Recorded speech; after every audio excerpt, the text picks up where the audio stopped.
Hi, this is Claire Tannhauser, jewelry designer and GIA gemologist, owner of Moontree Boutique. Today we're going to be doing a little tutorial about chain making. I make these very unique natural gemstone pendants, and I realized long ago that it really elevates them when I make my own custom chain to go on the piece. So today I'm going to be teaching you basically how to just take regular wire and go through step by step into making a finished paperclip chain, which is the style of chain that has these elongated links. Now you can do other styles of chain too with this same technique, and we'll cover that in a minute. So basically what you need, this is step one. You need some nice thick wire, and you need some kind of rectangular rigid object that you can use as a template to wrap the wire around. Right here I'm using just like a little metal wrench thing that came with my Dremel, but I use all kinds of things. You can use a ruler if you want longer links, really like anything that's flat and hard that you can wrap the wire around. So let's get into it. So here's what I do. I take a nice long length of wire and I take my template, and basically what you're going to do is you just wrap the wire around your template as many times as you want links. And this is the basic situation. So you're just going to get a coil of wire in the desired shape.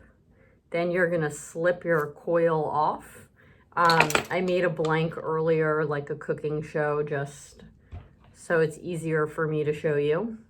And then you take your big snippies. You're going to need some nice thick wire snippers. And let's see if I can do this somewhat in focus. I might have to cut up to a close-up that I shoot later. But basically, you're just going to be snipping the links. See that? I get a nice link right there. And I'm just going to make a little pile of links. So here I have my little handful that I've already cut of just loose links. And it's not difficult at all. You need 2 pairs of pliers that have a flat surface, so I wouldn't recommend needle nose pliers for these. You're going to want something that's got a nice flat inside. And you basically grip the link with one plier, and you take the other plier and you just bend the link closed. So as you can see, the link is closed, it's flat. And if it's not lining up quite right, you can go with this direction and just kind of smush the wire into the shape you want. Then you just connect all of those little links you made up. And you can do it in sections. And then I go in, you can see there's a sharp little gap where the wire is bent. And I go in with my soldering iron and I just touch it to the join, and it closes the link so it can't open, and it smooths the chain out so there's no sharp edges anymore. I'm flooding the little gap with solder, and you can make it look really seamless. I actually let my solder joins bulge a little bit because I want it to look obviously handmade. I don't want it to look like a chain that somebody can buy in a craft store. I like when things have a sort of organic, wabi-sabi kind of asymmetry and lumpiness to them, because I'm not a factory and I revel in that. I like things to be handmade and have little, some might say imperfections, but as long as it's not like sharp or malfunctioning in some way, I look at it very much as character and as the innate properties of the material, like the qualities of the solder that I'm using. I like to feature that. I like to feature the raw stones, and I like to let the craftsmanship kind of just be obviously there. So as long as it's nice and smooth to wear, I don't mind if the links are like slightly different sizes, or if the join, I don't even know if you can really see if it's in focus, but the join can oftentimes have a little lump where, here's the unsoldered version. You can see where all of those little cuts are, and I just kind of melt solder around it and encase it. So it's a nice smooth transition, but it does leave a little bit of bulge. That's just my technique. You don't have to do it. I also make other shapes of chain that I should have pulled. Hold on. Okay, so here's another necklace where you can see I did 2 different sizes of the paperclip chain. So I have long link, short link. Also, if you want to make, for instance, round chain, you just take your, this is my X-Acto knife. You would just do the exact same technique. I'm going to cut this blank because I'm going to use this wire later to finish the chain I'm in the middle of, but just to demonstrate. So you can do the exact same process with whatever round pen or thing that you find in your house, on your desk. And you're just going to wrap it around exactly as we did with the other link. And it's going to give you round links. And you just do the exact same thing. You're going to be snipping in a line each link. And you want to cut the wire so that the one end lines up with the other end. You don't want too big of a gap, or else you're going to have to do a lot of wiggling with the plier work to close it. So again, I'll cut all of these. I make all my own chains. I make all my own clasps. I could do a tutorial too about how to make a clasp, so maybe we'll do that next. And here we'll cut to, in a minute, I'll do a little bit of footage of me actually in the soldering studio closing up the links of the chain.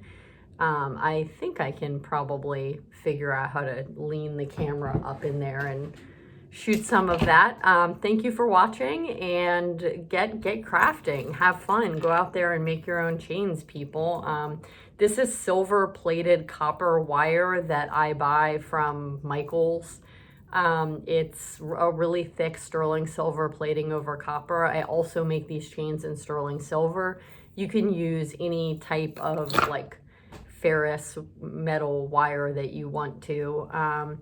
And I like to use a nice thick gauge of wire, because if you use it too thin wire, each link isn't going to keep its shape. It's going to be, you know, not rigid enough to hold its form, and it's just going to flatten. So, okay, let's jump to the soldering studio and get some footage of me putting this chain together. All right, here goes nothing. So, first thing we want to do is put on our gloves.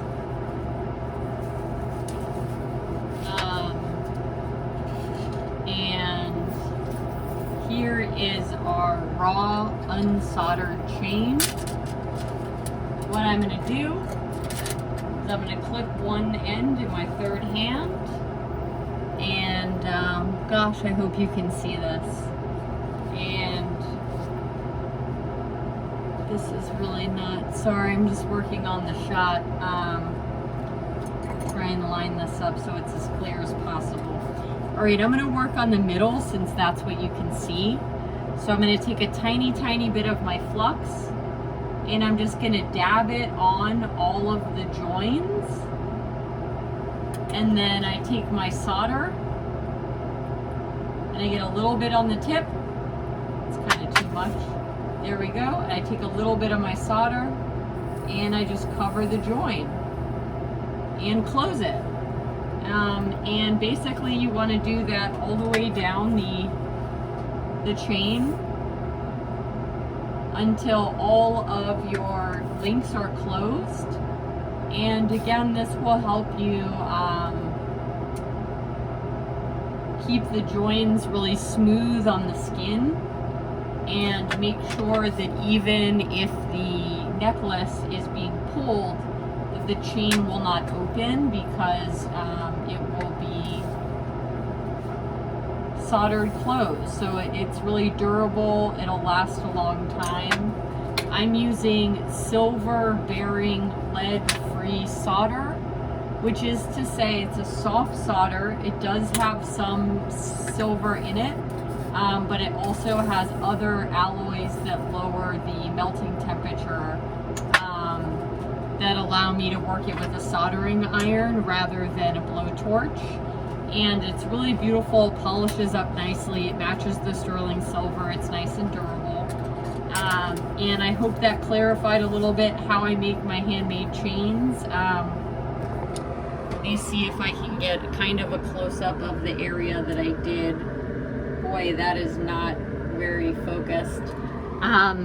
But that's the best I can do by myself here in this studio.